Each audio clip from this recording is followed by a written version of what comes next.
Boy.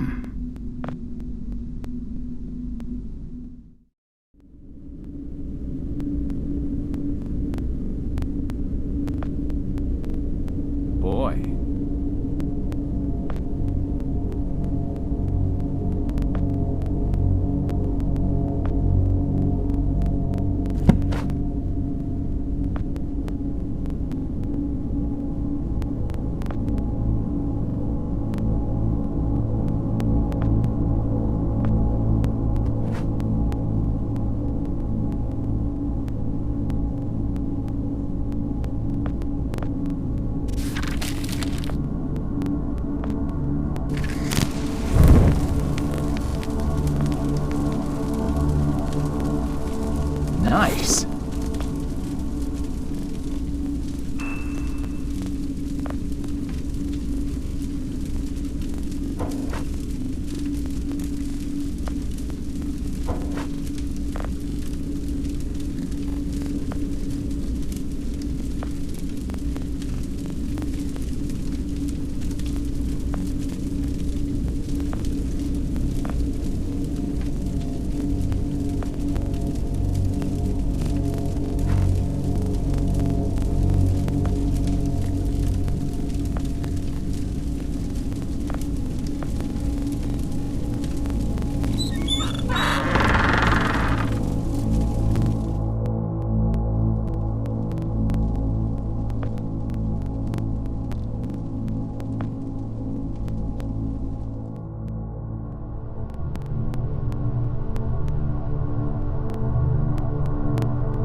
Huh.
Stop right there!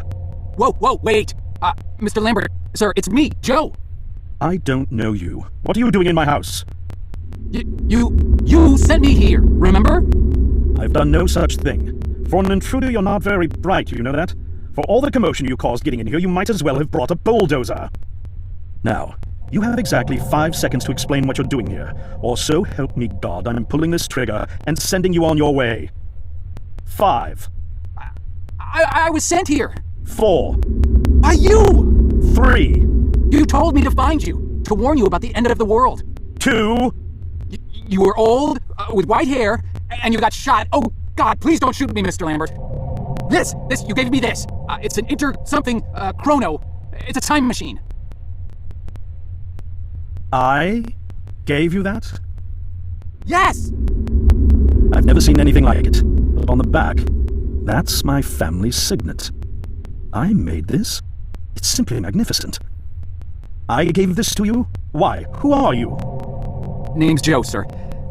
I'm just a janitor at the Archon building. I found you in a room with a big, round door in the basement labs this morning, and you were dying. You said you'd come from 40 years in the future to stop the end of the world.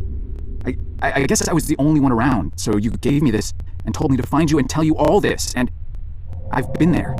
The future, I mean. A bunch of times. And you were right, Mr. Lambert. Everyone's gone. My God, so it did come to pass. They really did it, those greedy goddamn bastards. I told them this would happen. Wait, I was dying? How? You said you've been shot. I had to actually find you at the morgue to get this address. Shot? By whom? No, wait. Don't say anything else. You succeeded in finding me, which means anything you tell me from this point on could alter the course of action that brought you to my doorstep. The less I know, the better. So, you've seen the future. What did you see? It's like a bad dream, sir. Everyone's gone. Buildings are coming apart. It's all just quiet. What happened, Mr. Lambert? It is Dr. Lambert. And considering all the effort you just went through to find me, not to mention bearing witness to the horrific outcome of the biggest breakthrough in the history of science, I suppose I owe you some kind of explanation.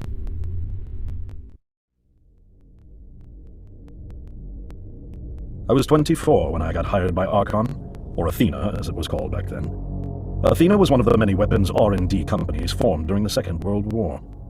Unlike other R&D companies that had retooled themselves to pursue peacetime activities after the war, Athena had made enough money to continue chasing the next big thing in defense technologies. They were betting the farm on post-war Soviet expansion, raising the level of government paranoia to create a lucrative market for esoteric weapons research. I'd say they made the right bet. Still a theoretical physicist at MIT, my thesis on the possibility of time travel via dimensional membranes got published shortly after I was hired in 1961. Company heads were so impressed, they gave me a team and a budget. Development exceeded even my own expectations, and after only 6 years, we had the first primitive version of the time machine up and running.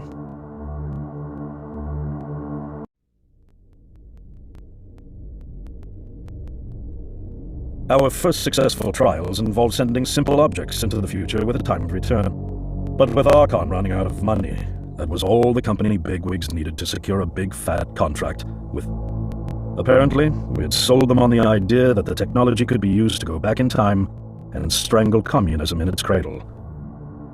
The reality, of course, was that it couldn't. Due to the laws of causality, you can't travel back in time and beyond the point where time travel was invented. And sooner or later, we had to explain that to our benefactors. When they started pushing for progress reports, Archon management had to come clean, but instead chose to ease government concerns by claiming the technology could be used to bring back advanced weapons from the future. But this too was a lie.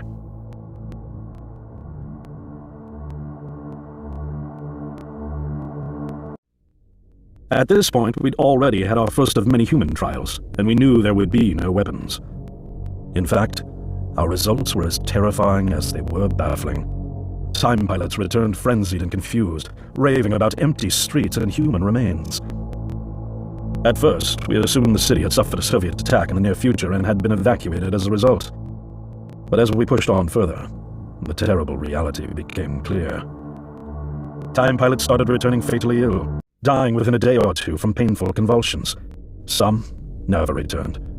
We lost several pilots, machine prototypes, and other equipment. When the first contamination erupted in the lab, we were completely unprepared, losing 3 lab technicians to what we later identified as an incredibly aggressive airborne virus.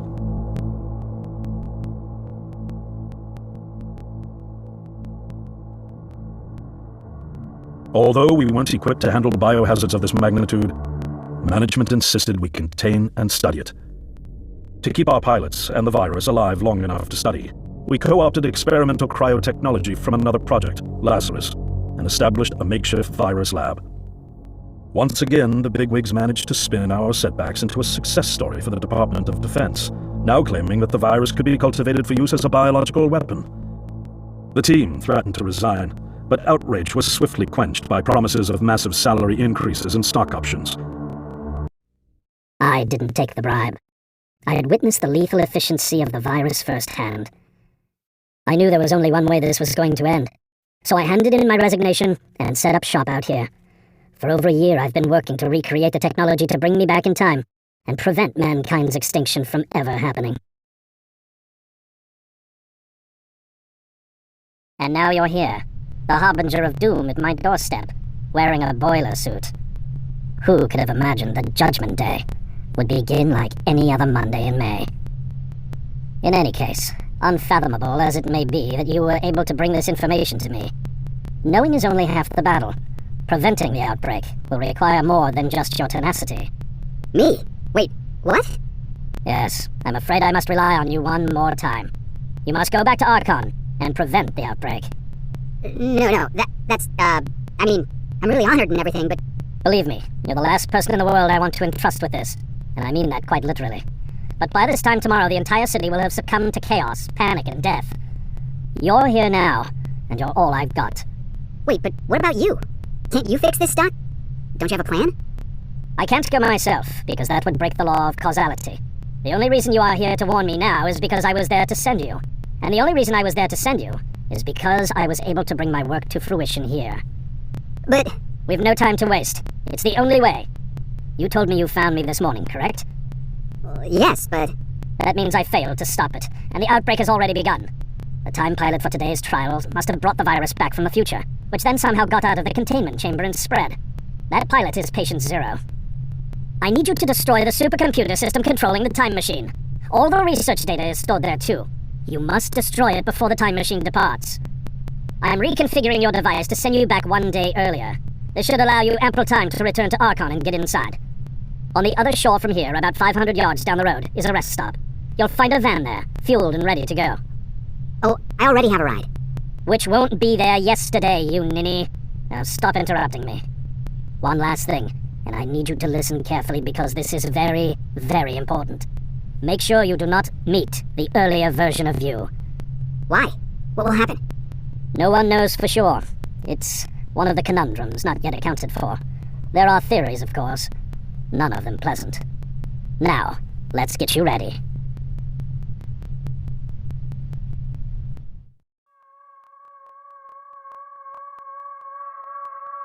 How did I get myself into this? I nearly got killed trying to reach Dr. Lambert thinking he had a plan. And it turns out it's me. I'm the plan. At least I don't have to walk back. This van's not as cool as the ambulance, but it has its charm.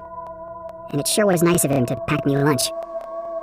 I wish he'd pack me a can opener for the beans, though. And some gas for the Bunsen burner. I'm sure I'll think of something. I've got several hours of driving ahead of me after all.